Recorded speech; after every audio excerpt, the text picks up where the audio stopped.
Welcome back, everybody, to another vlog. Today is going to be more of an investment type of vlog. And before I even start, look at this slug, guys. Look at this brown slug.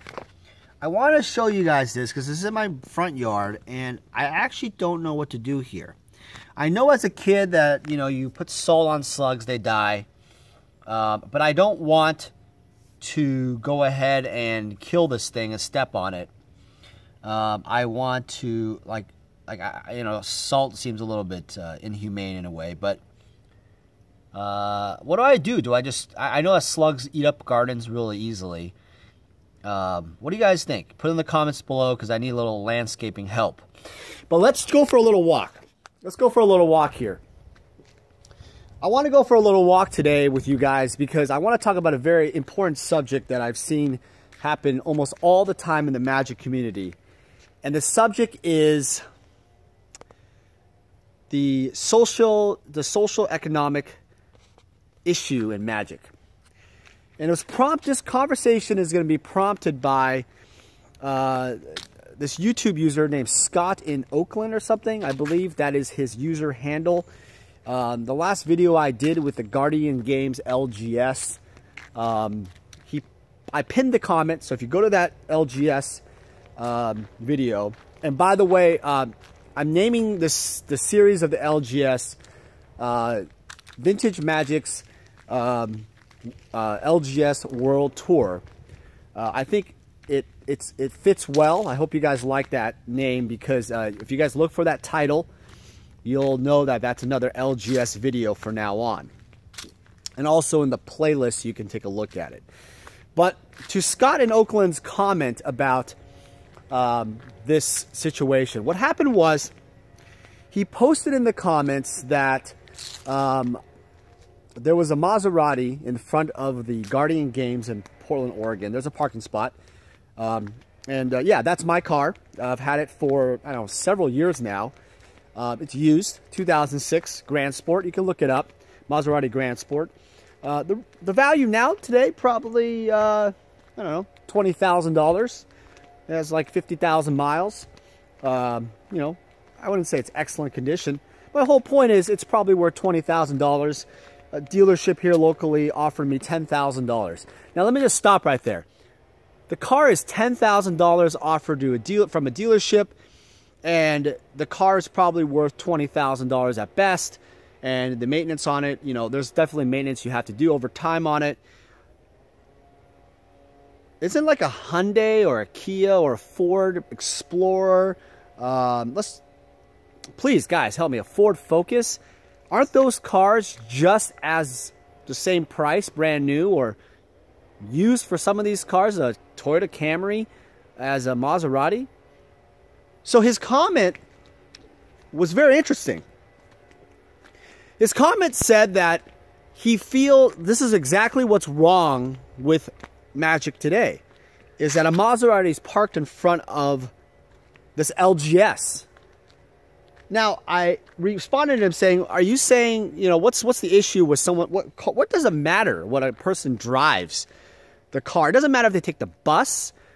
Doesn't matter if they walk there. It doesn't come here with a Bentley or a Rolls Royce. I don't care what kind of car you have. Why does that matter? Why does that matter? By the way, side note, guys, one of these days I'm going to walk down here and figure out where the heck does this go. I haven't gone this way in my house area. But seriously, what does this matter? Why does it matter what car you drive or what you do or what kind of work you... And I responded to this guy. I'm not upset with him. I understand I wanted to understand his point of view because I think it's really interesting to get some comments about this and a conversation because I actually see this all the time in Magic. It's the socioeconomic disparity that we have in Magic and in life. I mean, there's always going to be people more wealthy than us. I mean, there's always going to be people smarter and better looking.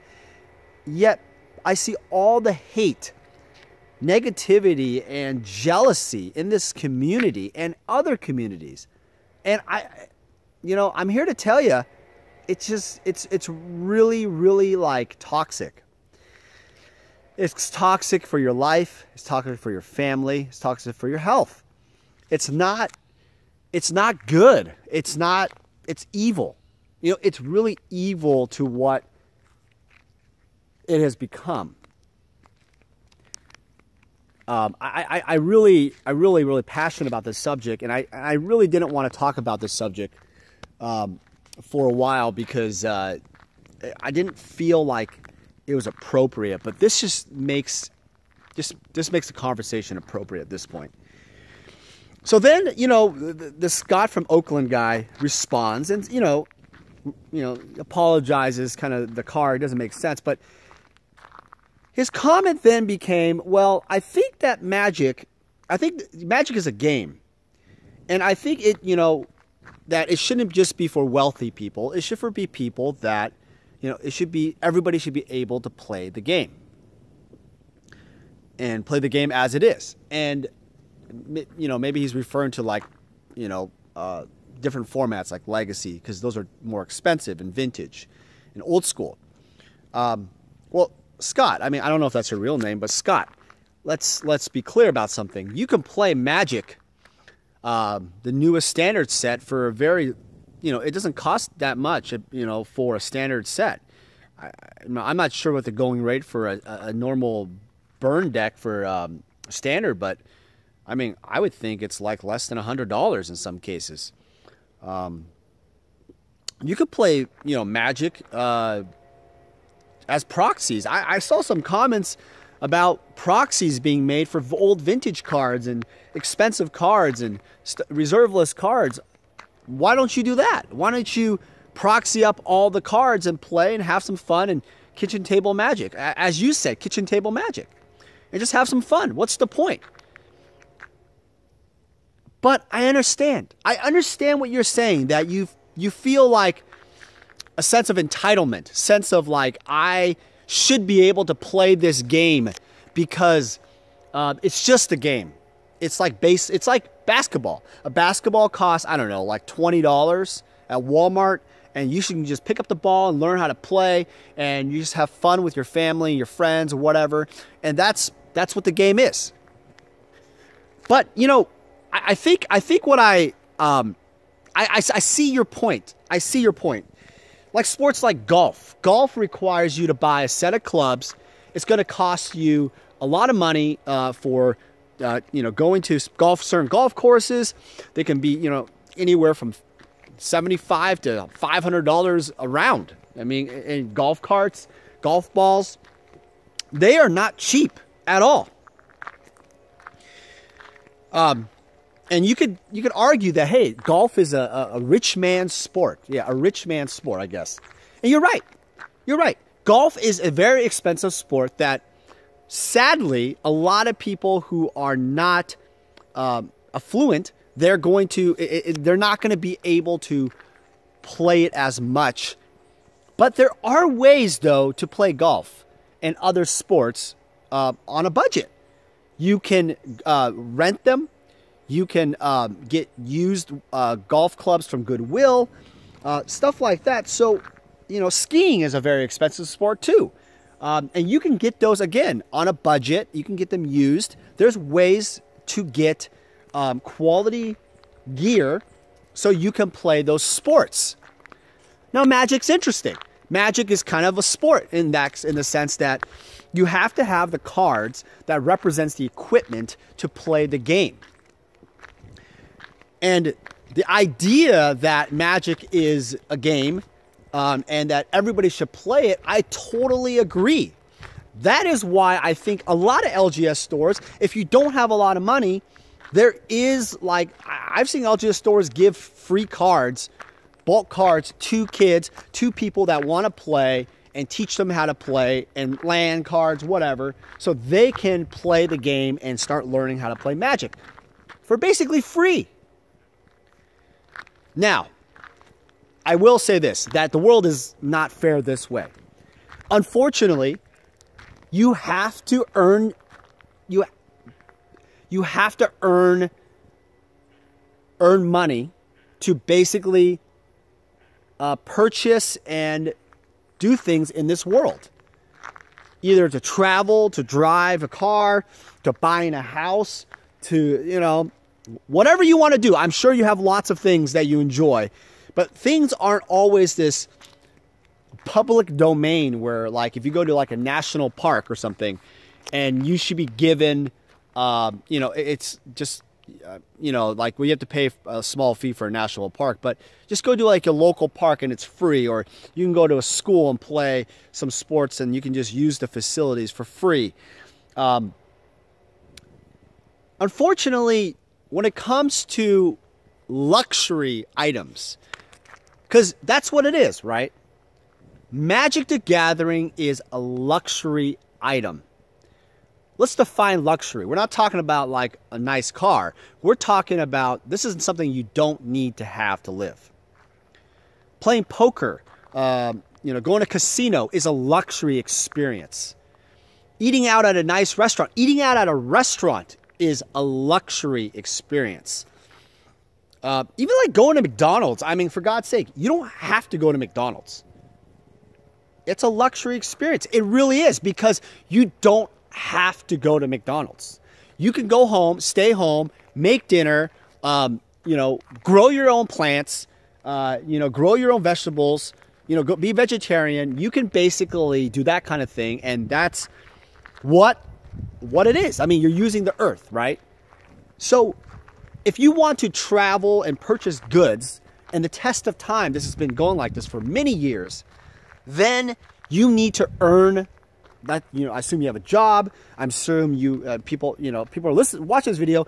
You have to earn your keep and make a wage so you can make money and invest and, you know, buy goods.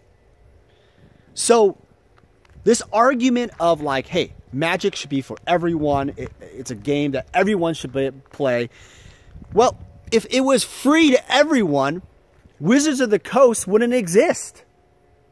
If it was free to everyone, the artists would make nothing. You might as well just, like, how is Wizards going to make any money? How are they going to sell any packs? Everybody gets free packs. Free, everything's free. See, the problem with this is that it's a luxury. You don't need to have it. And, you know, I'm not going to use the word whining, but I don't think the argument that Scott posed here, Scott, I don't think the argument you posed here is really fair, you know, to the people that are working hard and are earning their keep, and then spending their hard-earned money to obviously to play a game they love. It's not fair to the companies, the LGS stores, the artists. Things aren't free in this world. You have to earn your keep. Now, you talk about rich people. This is going to be interesting. Rich people. So what I drive or what someone else drives, where I go to a restaurant or a hotel, what clothes I wear. For God's sake, I wear these vintage Magic shirts. You can buy them on my website. They're like $12, 24 bucks or whatever. You know, they're Old Navy V-necks that we, you know, stitched little, this is my boob right there, guys. If you guys get it. Vintage Magic is stitched on there for, like, I don't know, paid in embroidery. I wear sandals. Sandals that are, look at this. Seriously, for God's sake, they're broken. Ask my wife. I've had this thing forever. Look at this. Beat up sandals. I've had these for like 3 years. I wear these shorts. I probably wear these shorts. I've had these shorts for nearly 5 to 6 years. I don't even remember when I got them. Seriously. I mean, I wear very, you know, I have nice clothes, but I like to wear casual clothes. I say this to you because it doesn't matter what I wear. It doesn't matter how much money I make. It doesn't matter what cards I sell. And yet I do sell some of the most expensive cards and artwork in the world, but I don't, you know, it's not like people have this perception like people that are successful have to wear really nice clothes all the time. There's a lot of poor people that wear really nice clothes and they're broke. They're in debt. Look, if you don't if you don't have the money to buy something, instead of calling, saying that it should just be free and everything should just be like, given to me, ask yourselves, and I put it on the post on that video, the Michael Jackson's Man in the Mirror song fits very well to this topic. Ask yourself, what am I doing for myself? What am I doing to earn my keep? What am I doing for a job, my career? What am I doing so I can make more money and travel the world? Do things that I want to do. Whatever, help others. But don't put it as it should be free.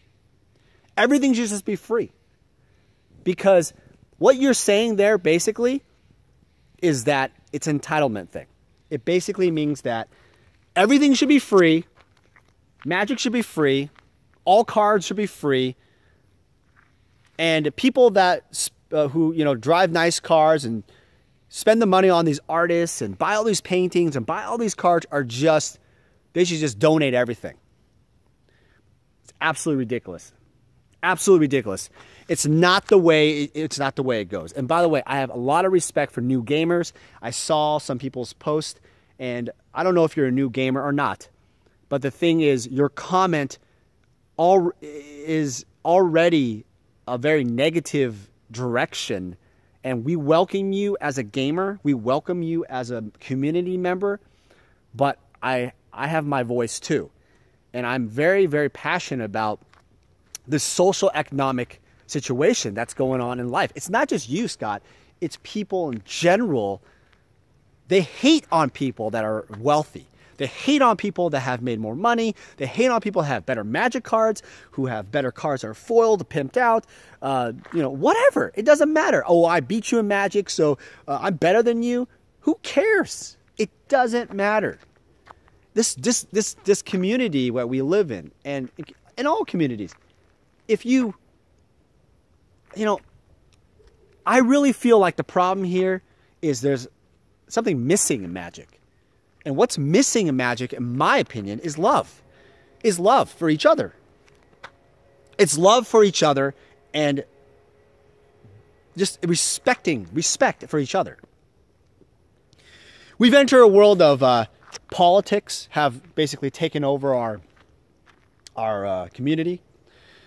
We've entered a world of basically, what you wear, how much money you make, how good you are at magic defines, your friends, and if you're good enough to hang out with a group of friends or something.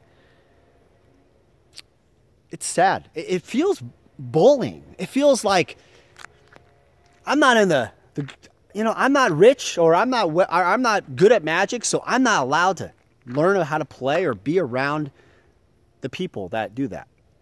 And I am not saying that everybody is like that.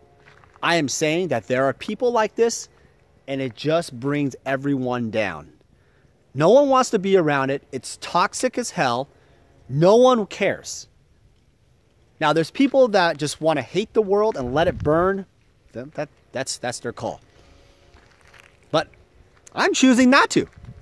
I'm choosing to enjoy my life, to speak my mind, to give back to the community, to share my experiences, and that's what I want to do with my life. I don't want to live my life in a negative,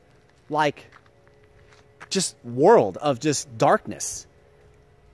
And that's what I want to, that's what I want to do.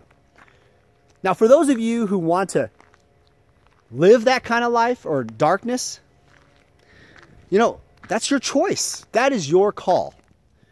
But it's not going to be me. And look, by the way, I am not, people call these people trolls, whatever. Look, I don't take any of this personally.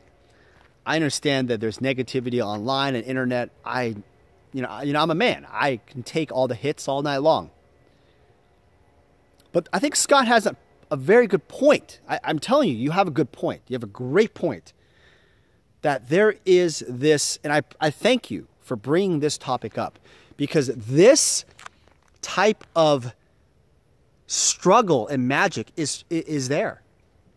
That there are people who can't afford to play certain formats, yet, you know, they want to play. They love the game, but they can't afford it because of the reserve list, the cards, the value, whatever.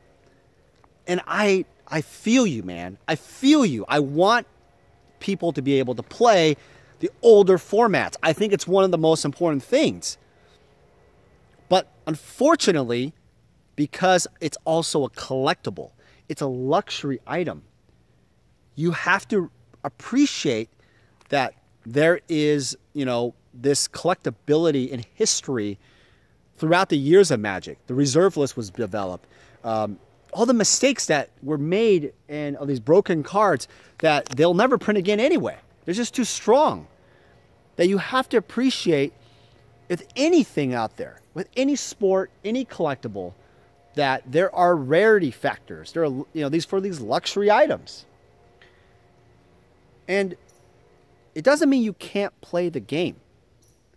It just means some of those higher end collectibles, they're just going to have to remain as more collectible. And there's still like sets like English Revised or fourth edition, whatever, that are affordable so you can make old school Magic decks. There are still ways to, you know, like I said, proxy it up. Now, if you want to talk about the topic, if you're referring to the tournament sector of Magic, the old, the vintage and legacy, where dual lands and stuff like that is getting so expensive, and reserveless cards are causing spikes, like Drop of Honey or whatever. I understand. That's rough because you as a player want to make those decks, but they're costing so much money. If your concern is that, then, you know, I can feel you on that, in the sense that I think these formats like Legacy and Vintage are incredible formats. These Eternal formats are awesome, but there needs to be a way that people can play these formats without like having to spend, you know, loads of money, their retirement effectively. Like buying a car or a house. It's insane. I mean, I don't know about a house, but a car, definitely. We should talk about that conversation, and that will definitely be another video, guys. But that, Scott, from Oakland, to you, it should be the conversation. Not about people that are wealthy who can buy these collectibles, and assuming that those people are the ones that are just making this game too expensive. It's not just a few people. It's everybody. It's business. The demand is greater than the supply. That's what's going on, is that there's a demand for this game. The supply is so limited because back in the day, they weren't like printed in the billions or hundreds of millions like they are now. And the supply is so low. And it's, people collect them. It's also a collectible. All right, guys, I've talked about this subject for a little bit here. What are your thoughts? What are your feelings? It's a controversial subject to some. I understand. I understand that the status and class system thing has been going on for years. But I'm here to tell you guys that it doesn't matter how many cards I've sold, how many artworks I've sold, doesn't matter how much money I make. I'm still, like, at the heart of it all, I'm still just like you guys. I want to play the game. I want to pick up my 7 cards in the beginning. Hope I don't fucking mulligan. I want to test decks out all the time. I want to play with my son. I want to play in tournaments if I have the urge to compete. And I want to draft, and I want to like make decks, and I want to like sort them out, and I want to just collect and look at the artwork. I want to meet the artists. I want to do all those things that everybody else does. And I'm just like you guys. I want that also. And you know what? I do. I do experience that. But at the end of the day, It doesn't matter how I get there, what I wear. It doesn't matter. All that matters is the game and loving the community that we're in and showing respect for everyone. It doesn't matter their religion, their sex, their creed, their political views, for God's sake, everybody. I understand that you don't like Trump or you do like Trump, whatever. It's just ridiculous.